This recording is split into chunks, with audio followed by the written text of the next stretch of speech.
Good afternoon, badass artists. I'm Mia Luyando. We are back today in our newest book, Firefly Falls. We've been working on a few of our little mason jar fireflies, and last time we left off, we had finished her skin and her cute little hair. We had worked backwards with the darker grayscale to pull the highlights of her hair from dark to light. So let's keep going on this one. I have with me today, what am I working with over here? I have Faber-Castell Black Edition. I have Arteza Pastels. I have Colors of the World, and I have some Lyra pencils. We'll just kind of grab what we need as we go. Let's see. Let's just jump right in. I think I'm going to start inside the jar with the little moss here. And let's see. What do I want to grab? I also have Poscas over here, I believe. Do I have Poscas? I do. I'm going to grab Posca. And this is kind of a darker green. Posca doesn't have name or numbers on their pencils, so we just kind of go by eyeballing it. I'm going to go in here to the darker spots. Let me move you guys a little closer.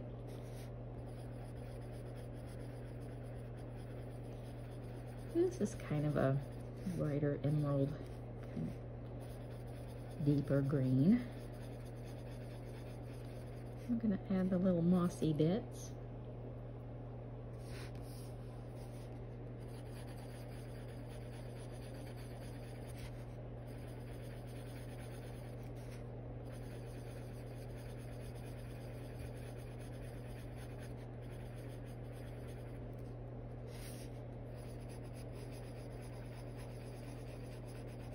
I like these Posca pencils. They're really pigmented and they're kind of a harder pencil. If you guys are into harder oil-based pencils, I like this brand. It's just kind of limited on the color selection. They only have 50.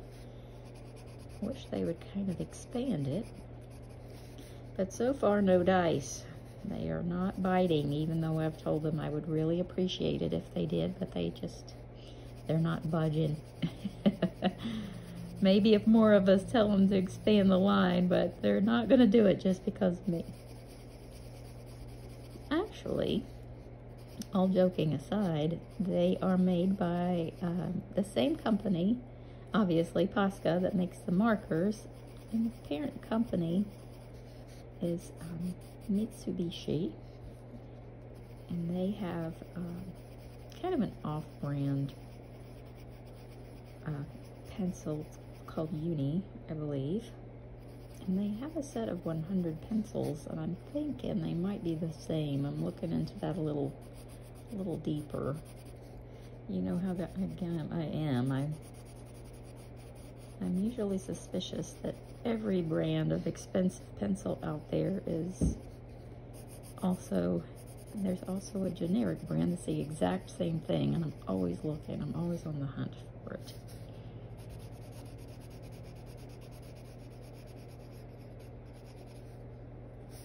Now I'm going to bring this darker green all the way up to her little outfit here.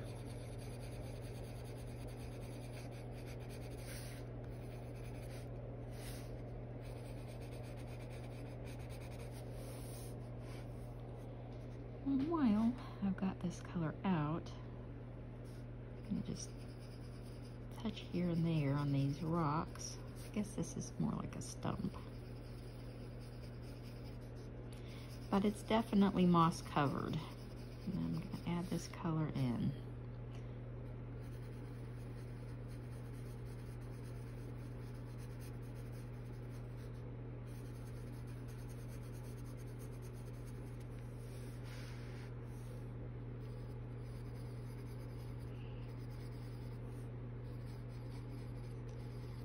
It's definitely cave-like. I'm assuming there's moss that's running down these walls.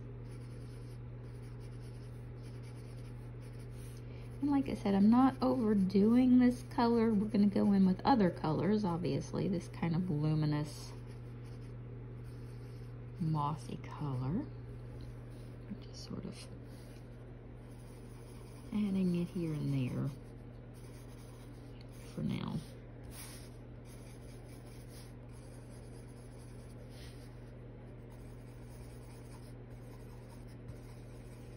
And I know I've told you all about books that have come in too dark and whatnot. This is actually this dark in the corners. So if you get a book and you're like, oh, I don't know, this one is super dark. I went ahead and just kind of made that. It's the details are only right around here. These upper corners are completely dark. So if you're kind of wondering about that, you can always go over to my personal page or my Facebook group and see the full flip through so you know what every single page is supposed to look like, and I will put that in the link below.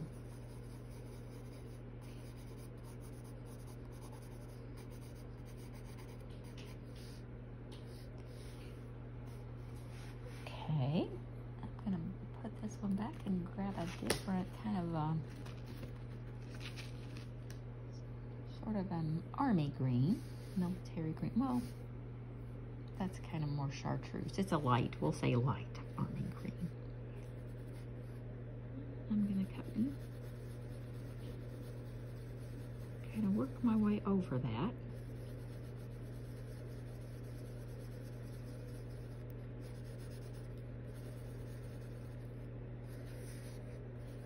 But I'm not covering it entirely.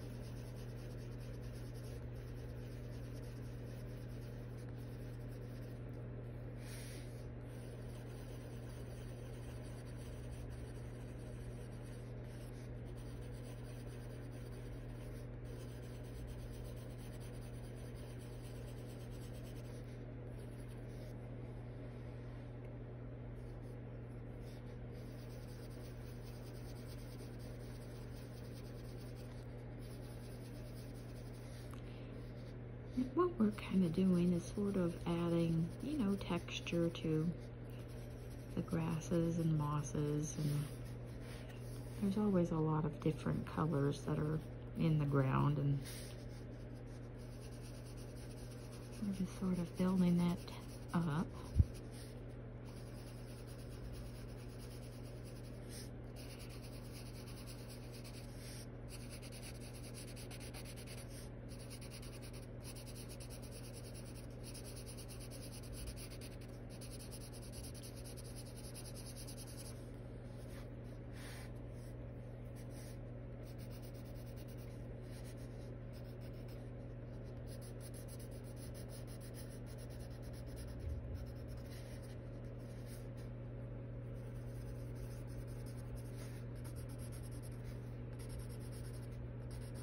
And I hope you guys are enjoying this new book. Let me know in the comments below how you found it, if this has been a fun one for you.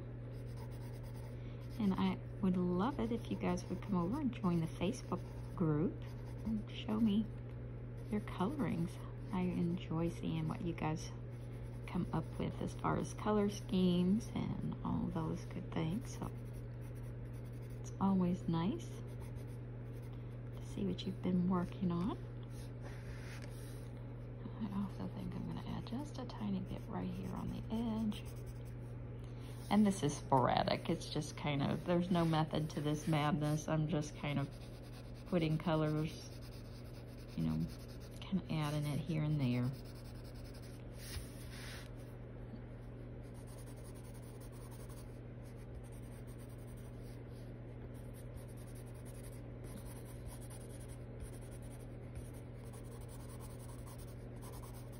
But usually the more you add, the more realistic your image becomes.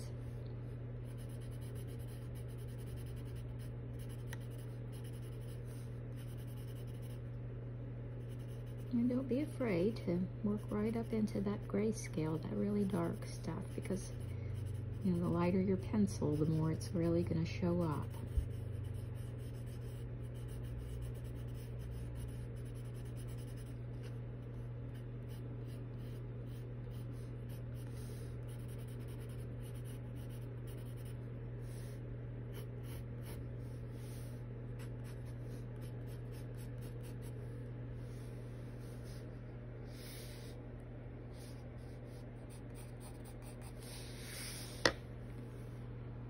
Now I know I said we were going to work more on the inside of the jar, but I think we're just going to kind of work all the way around. It just worked out that way.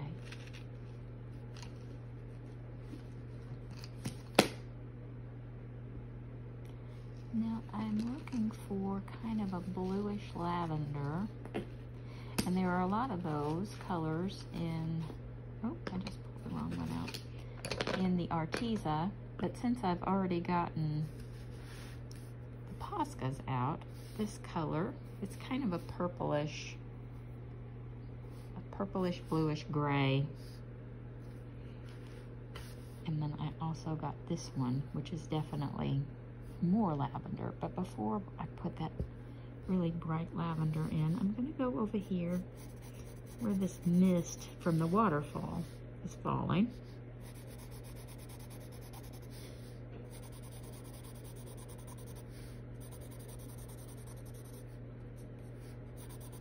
I'm going to add this color in, but not solid. I'm just kind of, you know, we've talked about those, you know, long lines to kind of give the suggestion of the color without making it solid.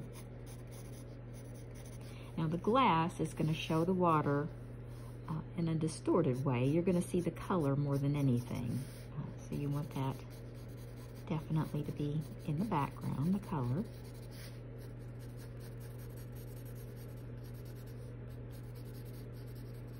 Anything behind glass, as a rule, unless there's a bend, like a fold, like one of these, you know, curves in the glass, you're going to see everything pretty clearly straight through it, unless there's a curve in front of it. The only thing is sometimes the colors are just a little bit more blurry, a little lighter.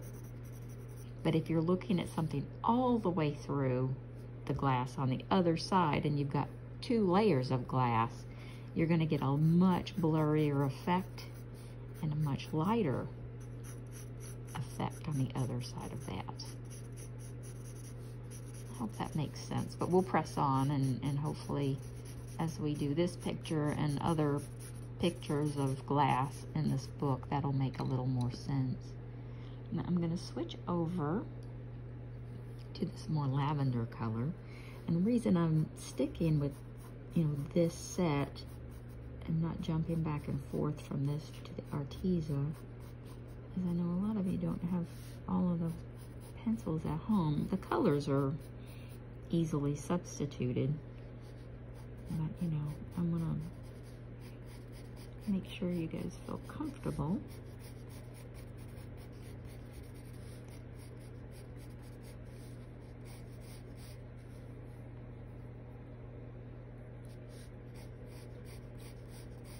And this is mostly just mist, water mist is what I'm trying to capture here. It's kind of like fog, it's fleeting. It's there, but it's hard to capture, you know. And what we're really doing is using a lot of this white from the paper.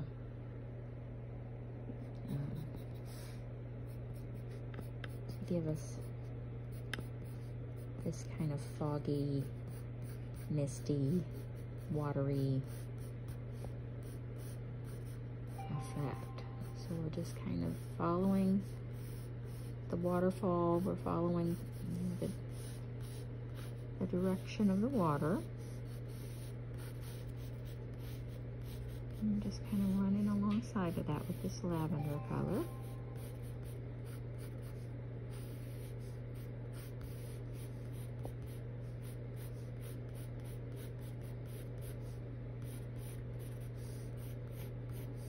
And don't be afraid to run it right on over the the mossy color too.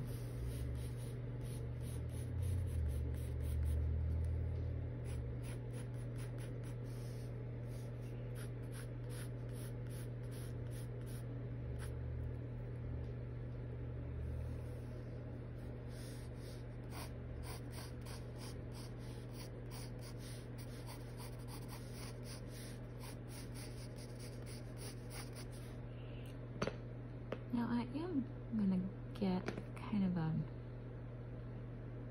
a pale blue, and Posca does not have like a true pale blue in their set. So I am going to go over to the Arteza, and this is in their pastel set.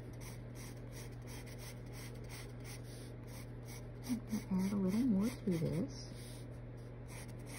It's very subtle, but you can see the lines in there. And it is changing the color of the background.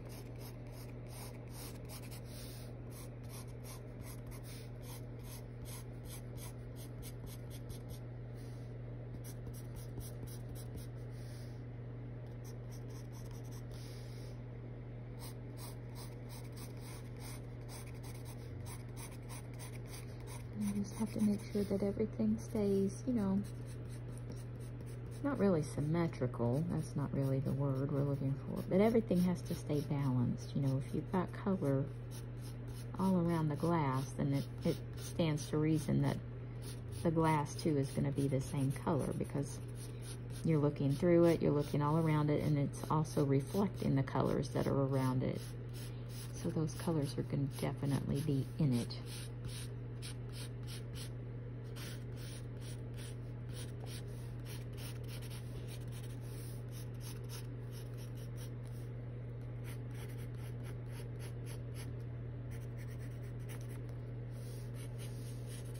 And the idea I have going in to the rocks with these colors is that, you know, it's slippery, it's wet, and the reflection from just the moisture on the stones is going to give that color, you know, it's going to give that color back.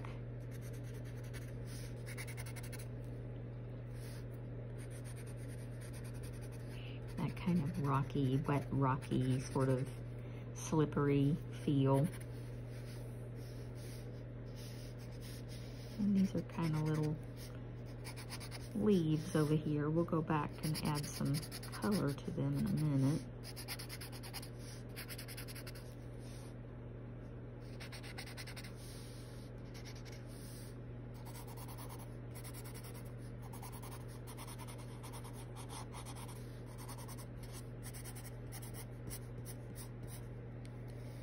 Every time you kind of add one of those lighter strokes, it gives the illusion of moisture and reflection from, you know, just, you know, condensation or whatever's happening on these walls.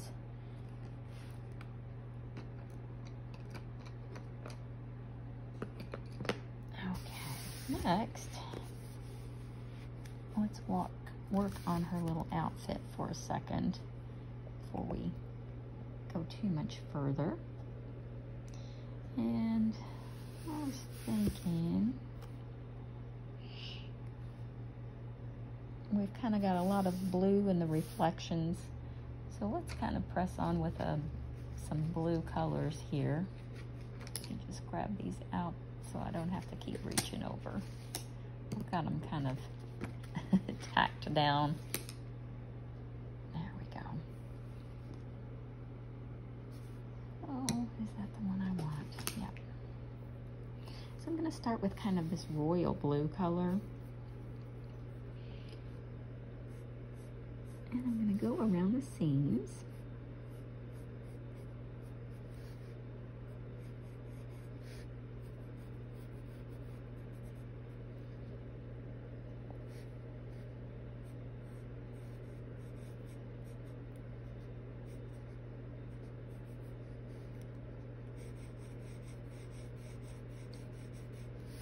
And I'm not scrubbing in the color, like really digging in with it. This is kind of a bright, you know, royal blue, and it's really going to show up in here.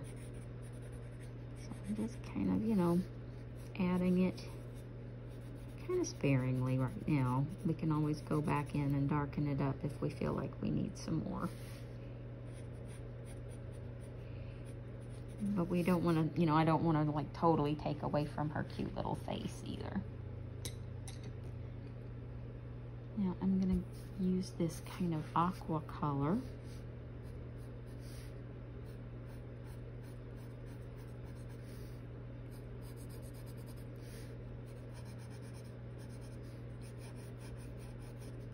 As a sort of mid-tone.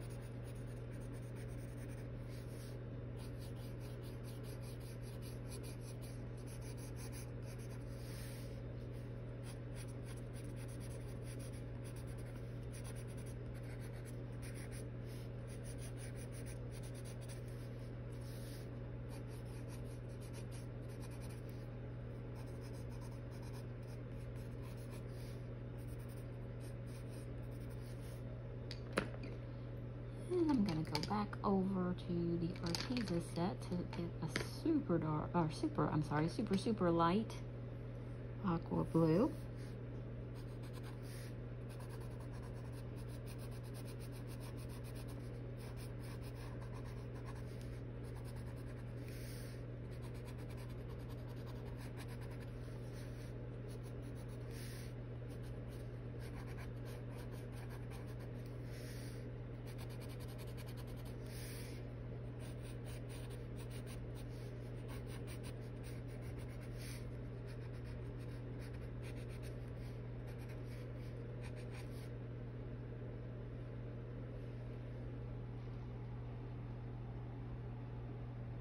Okay, I'm happy with that.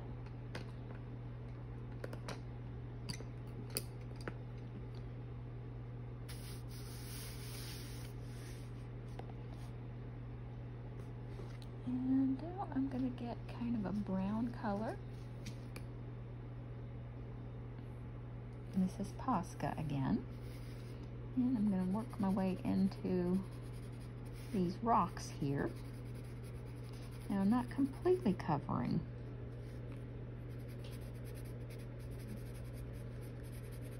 And I'm definitely, you know, touching here and there and just kind of working this all the way in so it gives it, you know, a really organic kind of woodsy feel.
And I'm not trying to put a lot of brown in this because this is more rocky, but it's still, you know, definitely a warmer surface, so the shadowy parts are going to look deeper, and I want them to definitely look warm.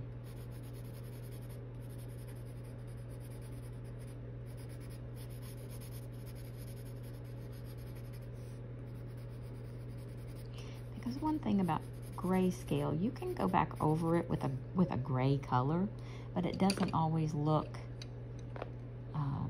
you know, like you think it's going to look. And I've just found that through trial and error. A lot of times when I want to go back over, you know, a piece of grayscale with something that looks kind of gray like this, you'll get, you know, it's, I guess what I'm saying is it's not always satisfying. Sometimes you have to change up the color just a little bit. It has to have a little blue, it has to have a little brown, it has to have a little different something in it. Like this is gray, but it's gray-blue. And it stands out on that regular, you know, black and white grayscale because it has a different color base in it. There's blue in this. And that's why it stands out more than just a regular gray. The regular gray is just kind of swallowed up by the ink that's already made the grayscale on the book. Whereas this, you can actually see it because it has that blue cast, that purple cast to it. I hope that makes sense.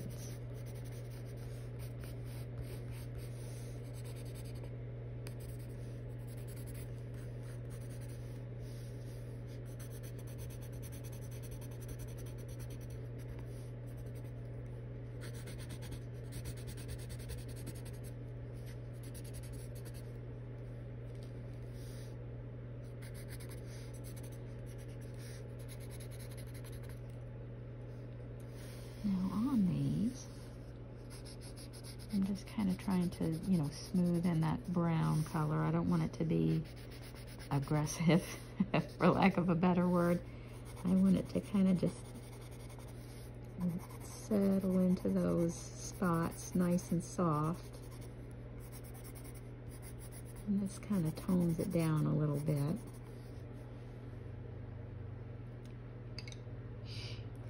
Now I'm going to take this warm rusty red color. I know you guys are probably thinking, what? I'm hoping I can splice that together because I had a bit of a mishap on my phone. We're going to press on. Hopefully it works. I'm going to take this kind of rusty reddish brown color and bring that in as well.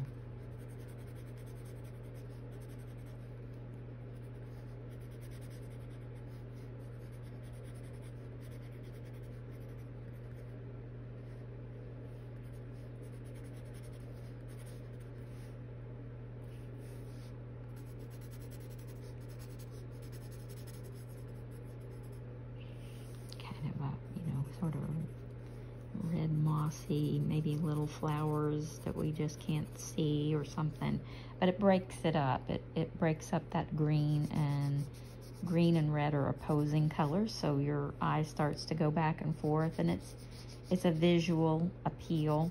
It balances, and you know, for whatever reason, you know, it definitely works. So we're going to add some color to these little leaves, this little foliage down here. And we're not getting too specific with it. We're just kind of leaving that suggestion. Now I'm definitely going to deepen this up with some orange, but we're in the shadowy parts here. We don't want to get, you know, too overzealous with it. These colors are just going to peek out. They're not going to be, you know, super, super bright.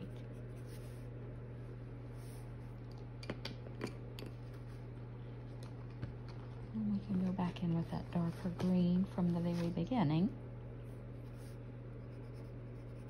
And kind of fill in the spots that are still gray. And this gives it a mottled effect, so it looks like the leaves are still turning.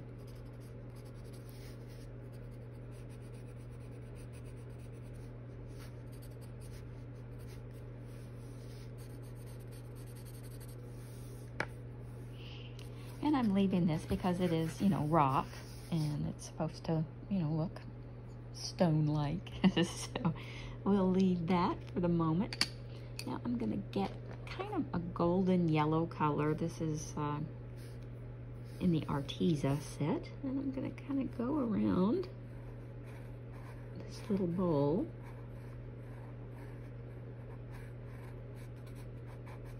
And then we're going to definitely give that a glowing effect. And I'm going to, this is sort of a neon yellow hue. I definitely want it to be bright in here.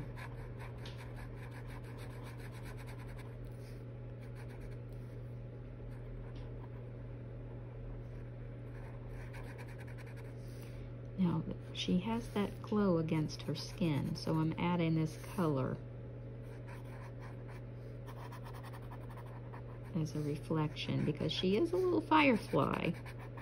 She is emitting her own little glow, and we definitely want to see that. Don't go overboard with it, just a little bit, because she does have that color bouncing off.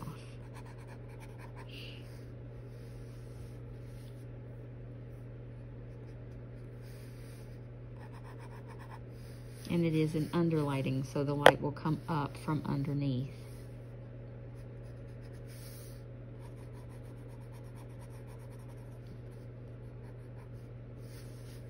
Just barely. You don't want to overdo it.